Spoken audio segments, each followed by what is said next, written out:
بسم الله والحمد لله والصلاة والسلام على أشرف خلق الله محمد بن عبد الله صلى الله عليه وآله وصحبه وسلم تسليما كثيرا أما بعد. En premier lieu, je désire vous faire mention d'un sentiment que j'ai dans mon cœur et pour lequel je remercie Allah subhanahu wa ta'ala de m'avoir accordé d'être témoin de cela. Je remercie Allah subhanahu wa ta'ala de m'avoir accordé d'être témoin de gens qui vivent dans un contexte comme celui-là où ce qui les entoure ne va pas forcément dans le sens de leurs convictions, qui se rassemblent dans une mosquée et patientent durant l'écoute du Coran, et certains d'entre eux ne comprennent pas ce qui est récité. Et ces enfants qui sont là et patientent pendant la prière, noblement, avec éducation, je vous félicite. Et j'implore Allah, subhanahu wa ta'ala, le Seigneur du trône majestueux, pour qu'il vous rétribue bien plus que ce que vous attendez. Qu'Allah nous préserve dans notre intention et réforme nos actions. Qu'Allah Azza wa Jal améliore notre caractère et comportement comme il a parfait notre création. Ayyuha al-ikhwa, je ne désire pas être long, mais je profite d'un petit instant vu que demain c'est une journée de congé pour une grande partie d'entre vous, pour évoquer le commentaire d'un des compagnons du prophète sallallahu alayhi wa sallam, d'un des versets qu'on a lus. Allah Azza wa Jal dit: Ya ayyuhalladhina amanu ittaqullaha haqqa tuqatih wa la tamutunna illa wa antum muslimun wa'tasimu bihablillahi jami'a wa la tafarraqu. Dans ce verset, Allah subhanahu wa ta'ala, dans le premier verset qu'on vient d'évoquer, Allah subhanahu wa ta'ala ordonne les croyants en les appelant par la chose la plus chère qu'ils possèdent, al-iman. Il dit: ô vous qui avez la foi. Lorsque tu lis le Coran, chaque fois que tu lis dans le Coran, ô vous qui avez la foi, fa'ar'i laha sam'ak. Tends bien ton oreille. Comme l'a dit Ibn Mas'ud ainsi que d'autres parmi les salafs, chaque fois que tu entends dans le Coran Ya ayyuhalladhina amanu, ô vous qui avez la foi, tends bien ton oreille à ce qui va suivre. Fa imma amrun tu'maru bih aw nahyun tunha an. Car ce qui va suivre, ô vous qui avez la foi, c'est ou un ordre qu'on va te donner, dont tu dois t'acquitter, ou bien un interdit qu'on va t'interdire, dont tu as l'obligation de délaisser. Quand Allah il t'appelle dans le Coran, il te dit: ô toi qui as la foi, tends ton oreille, regarde bien ce qui va suivre. Ou bien il y aura un ordre, tu vas devoir faire quelque chose, ou un interdit, tu vas devoir délaisser quelque chose. Et que ce soit l'ordre ou l'interdit, le but de cela c'est quoi? C'est de préserver ton iman. Oui, tu cherches quelque chose? Oui, un Ryan, un petit gamin, Ryan. Il y a un Ryan ici. Il y a sa maman qui l'attend dehors. Est-ce qu'il y a un Ryan? Non. Il s'appelle Ryan. Non? C'est toi. C'est toi, Ryan. Ryan, viens. Viens, c'est ta maman.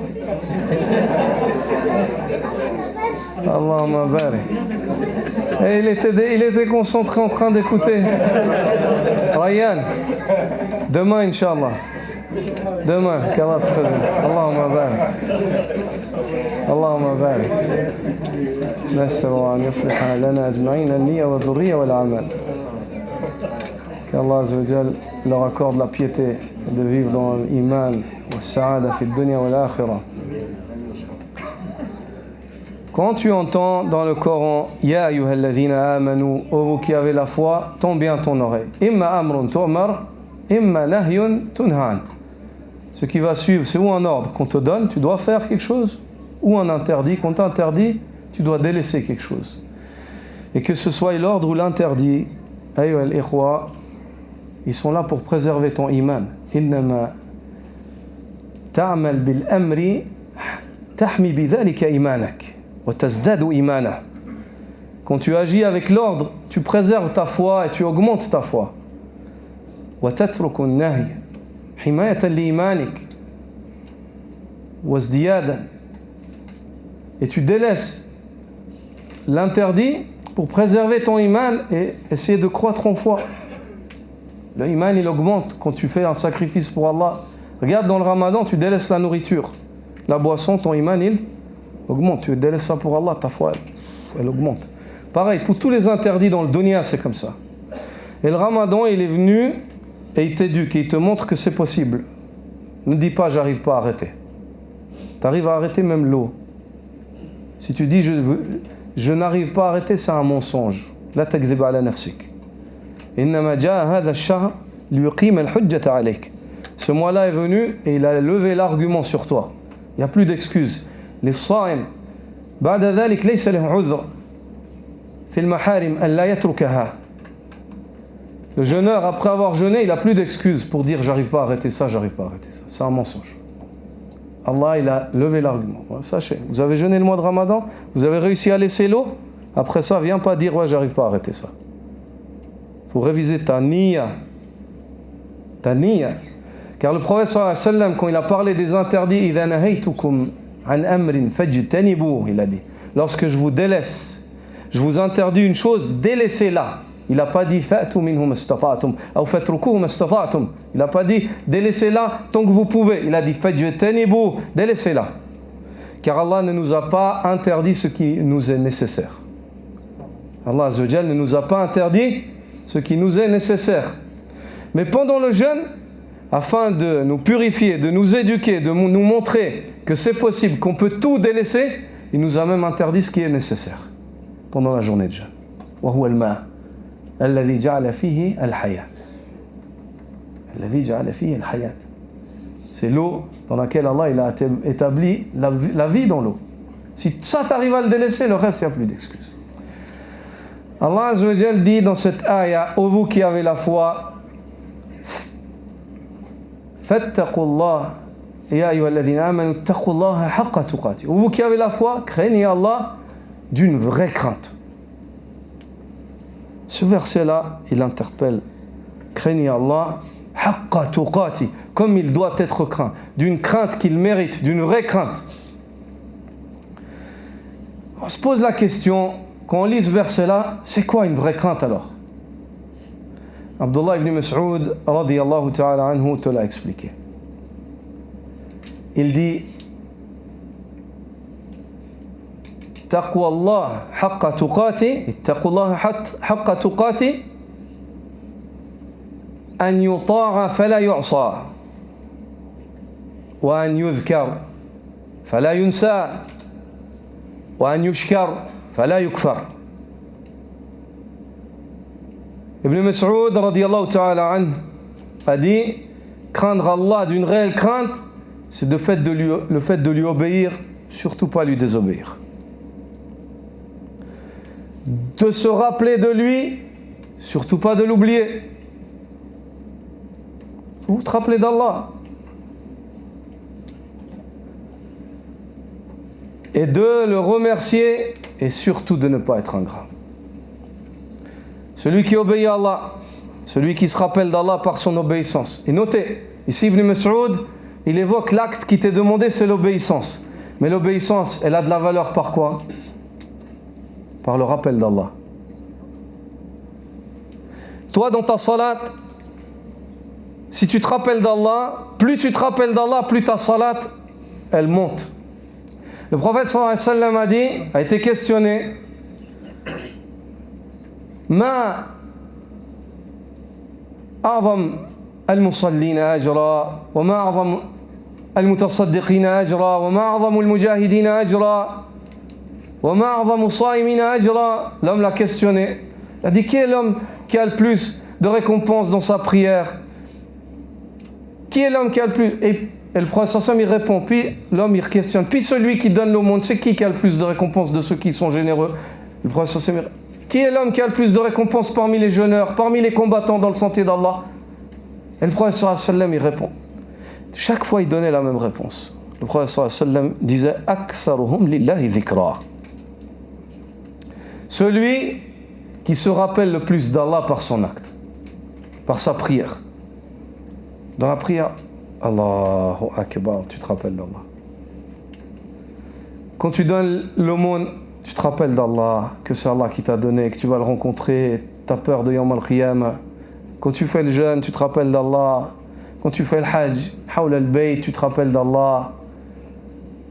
Quand tu lis le Coran, tu te rappelles d'Allah. Quand tu luttes dans le sentier d'Allah, tu te rappelles d'Allah. Litakuna kalimatullahi hiya al-ulya. Tu fais ça pour Allah. Tarju Allah rahmata. T'espères Allah et sa miséricorde. Wa takhsha iqaba. Et t'as peur de son châtiment. Wa tatadhakkar yawm al-ard. Et tu te rappelles le jour où les gens se tiendront devant Allah. Hufat, hurat. Pieds nus.